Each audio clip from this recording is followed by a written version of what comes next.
ઉત્તર ગુજરાતના ઘણા ભાગોમાં વરસાદી માહોલ જામ્યો છે। બનાસકાંઠાના દાંતા તાલુકામાં મુશળધાર વરસાદ વરસ્યો। અંબાજી નજીક ઉકાંચલી નદીમાં નવા નીર આવ્યા। ધોધમાર વરસાદથી દાંતાના ઘણા ખેતરો બેટ બન્યા છે। મગફળીના પાકને ભારે નુકસાન પહોંચ્યું છે। આંબાઘાટ રસ્તા પર પથ્થરો રોડ પર ધસી આવ્યા। રોડ પર પથ્થરો એક સાઈડનો રોડ બ્લોક કરી નાખ્યો। પ્રોટેક્શન વોલ ન હોવાથી પહેલા વરસાદે જ તંત્રના કામગીરીની પોલ ખોલી। જે રીતે બનાસકાંઠામાં વરસાદની આગાહી આપવામાં આવી છે, 2 દિવસનું રેડ એલર્ટ આપવામાં આવ્યું છે અને આ રાત્રે ગઈ રાત્રે જે વરસાદ ખાબક્યો છે 7 થી 8 ઇંચ જેટલો વરસાદ પડ્યો છે, તેને લઈને છે આ દાંતા પંથકના તળાવો જે છે બેટમાં ફેરવાઈ ગયા છે, તળાવો બની ગયા છે। એટલું જ નહીં, જે દાંતા પાસે આવેલો આંબાઘાટા છે, આંબાઘાટાનો જે આખો પહાડનો પહાડ રસ્તા પર ધસી પડતા આખો રસ્તો જે છે બ્લોક થઈ ગયો છે। 4 માર્ગીય રસ્તો જે છે હાલ તબક્કે 2 માર્ગીય કરી દેવાય છે। આપણે ચોક્કસપણે બતાવવા માંગીશ કે આજે આપ જે જોઈ રહ્યા છો એ પહાડ નથી, પહાડના દ્રશ્યો નથી, પણ આખો જે પહાડ છે એ પહાડ જે આખો રોડ ઉપર ધસી આવતા એક સાઈડનો રસ્તો સંપૂર્ણપણે બંધ થઈ ગયો છે। ત્યારે આરએનબી દ્વારા જે રસ્તો છે 3 થી 4 જેસીબી લગાવી અને જે રસ્તો ખોલવાના પ્રયાસો હાથ ધરાયેલા છે અને જે રોડ ઉપર માટી છે, જે અઢળક માટી જે છે જેસીબીનો કારણે તાકીદે આ રસ્તો ખુલ્લો થાય તેવા પ્રયત્નો હાથ ધરાયેલા છે। અને ફરી જ્યારે ભાદરવી પૂનમ આવતી હોય છે ત્યારે પણ મોટી સંખ્યામાં પદયાત્રીઓ આ રસ્તેથી પસાર થતા હોય છે, તેવીમાં આવી કોઈ ઘટના ન બને તે માટે પ્રોટેક્શન વોલ બનાવવામાં આવે તેવી પણ માંગ કરાઈ રહી છે। મહેન્દ્ર અગ્રવાલ, ન્યૂઝ 18 ગુજરાતી, આંબાઘાટા।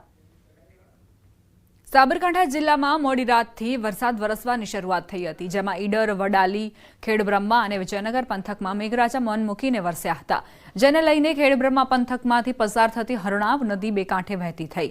હરણાવ નદીમાં ચોમાસાની સિઝનમાં પ્રથમવાર નવી આવક જોવા મળી છે। જોકે રાત્રિના સમયે વધુ વરસાદ વરસ્યો હતો, તે દરમિયાન ખેડબ્રહ્મા શહેરના કોઝવે પરથી પણ પાણી વહી રહ્યું હતું। ખેડબ્રહ્મા અને વિજયનગર જ નહીં પરંતુ ઉપરવાસમાં પણ ભારે વરસાદ વરસ્યો હતો, જેને લઈને હરણાવ નદી બે કાંઠે વહી રહી છે। સાબરકાંઠા જિલ્લામાં ગત રાત્રિથી જે ધોધમાર વરસાદ વરસ્યો તેના કારણે અનેક નદી નાળા છલકાયા છે। ત્યારે વાત કરવામાં જે ખેડબ્રહ્મામાં છે, ખેડબ્રહ્મામાં 10 ઇંચ કરતાં વધુ વરસાદ ખાબક્યો હતો અને 10 ઇંચ કરતાં વધુ વરસાદને લઈને ખેડબ્રહ્માની જે હરણાવ નદી છે, હરણાવ નદી બે કાંઠે વધી થઈ રહી છે। ગત રાત્રિએ તો આ જે કોઝવે છે, કોઝવે ઉપરથી પણ પાણીનો પ્રવાહ ચાલુ હતો ને કે જે કોઝવેમાં જે મોટા મોટા જે લાકડા છે, લાકડા પણ જે અત્યારે હાલ તો તણાઈને આવેલા દ્રશ્યોમાં દેખાઈ રહ્યા છે। આ સમગ્ર મામલે તંત્ર દ્વારા જે કોઝવે છે, કોઝવે લોકોને અવર જવર માટે બંધ કરવામાં આવ્યો છે। દ્રશ્યોમાં જોઈ શકાય છે તે પ્રમાણે પોલીસનો સ્ટાફ પણ અહીંયા તૈનાત કરી દેવામાં આવે છે કે કોઈ કોઝવે પરથી પાણીના પ્રવાહમાંથી પસાર ન થાય તે તકેદારીના ભાગરૂપે પણ આ કામગીરી કરવામાં આવી છે। ખેડબ્રહ્મા સહિત જે ઉપરવાસમાં જે વરસાદ વરસ્યો હતો તેના કારણે જે હરણાવ નદી છે, હરણાવ નદી બે કાંઠે વધી થઈ હતી અને જે પાણીનું પુષ્કળ આવક અત્યારે પ્રથમ વરસાદમાં જોવા મળી રહી છે કે એટલે કે આ જે વરસાદ વરસ્યો અને જે પાણીની આવક થઈ છે જેના કારણે જળાશયોમાં જે નીર છે, નીર ઊંચા આવે છે અને પાણીની આવકનો પણ વધારો થશે। આ ઉપરાંત જે અન્ય નદીઓ છે, અન્ય નદીઓની વાત કરીએ તો ત્યાં પણ પાણીનો પ્રવાહ હાલ તો અવિરતપણે આવી રહ્યો છે। ઈશાન પરમાર, ન્યૂઝ 18 ગુજરાતી, સાબરકાંઠા। સિઝનના પહેલા વરસાદમાં જ જોવા મળ્યો કહેર। બનાસકાંઠાના ઇકબાલગઢમાં ઘરોમાં પાણી ઘૂસ્યા। નાડીવાસ વિસ્તારમાં ઘરોમાં પાણી ફરી વળ્યા। નાડીવાસમાં કેળસમાં પાણી ભરાયા। વરસાદી પાણી ઘરોમાં ઘરવખરીને ભારે નુકસાન પહોંચ્યું। રહીશોએ પાણીમાંથી ઘરવખરી બહાર કાઢી। મહિલાઓએ બાળકોના ઘોડિયાને પાણીમાંથી બહાર કાઢ્યા। ઘરવખરી પલળી જતા રહીશોના જીવ તાળવે ચોંટ્યા। ઉપરવાસમાં ભારે વરસાદના પગલે અમીરગઢની કલેડી નદી બે કાંઠે વહેતી થઈ। કલેડી નદીમાં નવા નીર આવતા બનાસ નદીમાં નવા નીર આવી શકે છે। જિલ્લાની જીવાદોરી સમાન છે બનાસ નદી। બનાસકાંઠામાં વરસાદે ભૂક્કા બોલાવી દીધા। જિલ્લાના 2 તાલુકામાં વરસાદનો કહેર યથાવત છે। અમીરગઢ, ઇકબાલગઢમાં મોડી રાત્રે ભારે વરસાદ ખાબક્યો। ઇકબાલગઢની એપીએમસીમાં પાણી ભરાઈ ગયા। એપીએમસીમાં ઘૂંટણસમાં પાણી ભરાયા। વેપારીઓ પરેશાન જોવા મળ્યા। ઇકબાલગઢના ઝાંઝરવા, ઢોલિયા, આંબાપાણી, ગોળિયાડેર સહિતના વિસ્તારમાં રાત્રે વરસાદ ખાબક્યો। વેપારીઓ અને રહીશોનો હાઈવે ઓથોરિટી પર આક્ષેપ। હાઈવે ઓથોરિટીની બેદરકારીથી એપીએમસીમાં પાણી ભરાઈ છે। 7 દિવસ પહેલાં ખેડૂત મિત્રોને તથા વેપારી મિત્રોને વરસાદથી માલ પડે નહીં તે માટે અગમચેતીના ભાગરૂપે સૂચના આપી દેવામાં આવેલી હતી, જેથી કરીને માર્કેટની અંદર કોઈપણ પ્રકારની જણસી પલળેલ નથી કે કોઈ નુકસાન થયેલ નથી। પરંતુ વરસાદી પાણી, હાઈવે પરનું વરસાદી પાણી અંદર માર્કેટયાર્ડની અંદર આવવાથી પાણીનો ભરાવો થવાથી તેમજ પાણી આગળ વહી શકતું ન હોય, ભરાવો થઈ ગયેલ છે, જેના નિકાલ માટે માર્કેટયાર્ડ દ્વારા સતત પ્રયત્ન કરવામાં આવી રહ્યો છે। બનાસકાંઠાથી સમાચાર વીજળી પડતા 4 ગાયના મોત નિપજ્યા. પાલનપુરના ગોળા ગામમાં વીજળી પડી ગાયના મોતથી પશુપાલકોને નુકસાન પહોંચ્યું છે. વઢવાણમાં રોડ રસ્તાની પરિસ્થિતિથી લોકો પરેશાન. વઢવાણના 80 ફૂટ રોડ પાસેના વિસ્તારોને હાલાકી. સ્થાનિક રહીશો અને મહિલાઓએ અનોખો વિરોધ કર્યો. પદાધિકારી સહિત અધિકારીઓની માટે અગરબત્તી સળગાવી. વઢવાણના ધારાસભ્ય, જિલ્લા કલેક્ટર અને મનપા કમિશનરની આત્માની શાંતિ માટે અગરબત્તી સળગાવી વિરોધ દર્શાવ્યો. રામ બોલો ભાઈ રામના સૂત્રોચ્ચાર સાથે તંત્રના અધિકારીઓને પ્રાથમિક સુવિધાઓ મુદ્દે આડે હાથ લીધા. વરસાદી તેમજ ગટરના ગંદા પાણી સોસાયટીના મુખ્ય રસ્તા ઉપર ઘરો સુધી ફરી વળતા તંત્રની બેદરકારી સામે નાગરિકોએ રોષ ઠાલવ્યો. અમે રામ બોલો ભાઈ રામ કરી અને અગરબત્તી લઈ અને ધારાસભ્યના નામનું, કલેક્ટરના નામનું અને તંત્રના નામે અમે રામ બોલો ભાઈ રામ બોલ્યું છે અને બધાને અમે મરી પરિવારે માન્યા છીએ. અમારા વિસ્તારમાં અત્યારે એટલી દયનીય પરિસ્થિતિ છે કે તમે એક વખત જોવા આવો. નથી ગાડીઓ ચાલી શકતી, નથી માણસો ચાલી શકતા.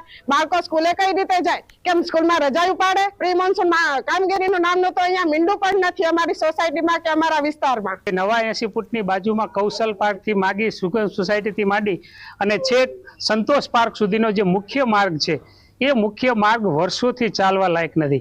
અને એમાંય જ્યારે ચોમાસું આવે, અત્યારે તમે જોશો કે 5 દિવસ પહેલા વરસાદ થયો, હજી પણ આ રોડ ઉપર ચાલી શકાય એવું નથી. નથી તો વાહન ચલાવી શકતા, નથી તો વૃદ્ધો ચાલી શકતા, બાળકોને સ્કૂલે જવું હોય તો તકલીફ પડે. છોટાઉદેપુર મધ્યપ્રદેશ હાઈવે બંધ કરાયો. ભારજ નદીના બ્રિજ પર મસ્ત મોટા ગાબડા પડ્યા છે. બ્રિજમાં તિરાડો પડતા બ્રિજ બંધ કરાયો. વાહન ચાલકોએ 40 કિલોમીટર ફરીને જવાનો વારો આવ્યો. 2 વર્ષ પહેલા આ જ બ્રિજના ટુકડા થયા હતા.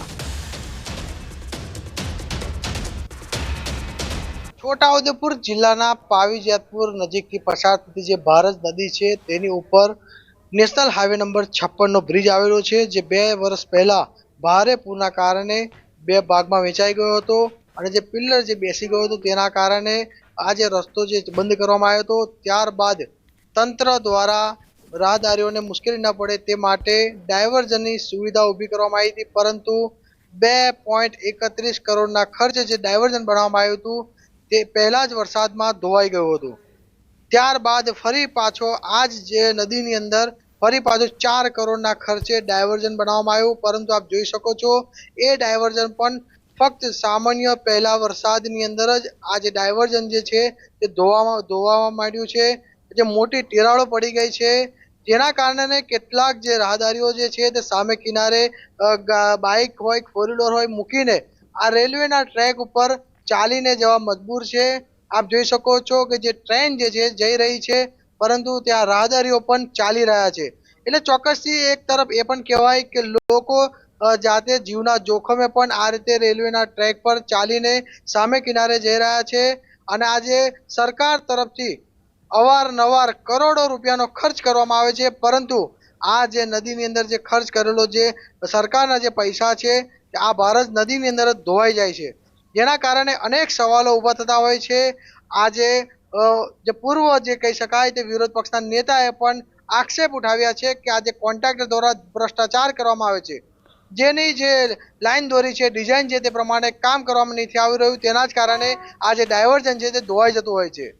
ત્યારે હવે જે રાહદારીઓ જે છે તે મધ્યપ્રદેશને જતે જે વાહન ચાલકો છે તેઓને 40 કિલોમીટરનો ફેરો લગાવવો પડશે અને જે રાહદારીઓને જે મુશ્કેલી નડી રહી છે, હવે આ તંત્ર તરફથી વહેલી તકે આ જે બ્રિજ જે બનાવવામાં આવે તો મુશ્કેલી જે પડતી જે છે તે દૂર થાય તેમ છે. સેજબ ખત્રી, ન્યૂઝ 18 ગુજરાતી, છોટાઉદેપુર. સમાચાર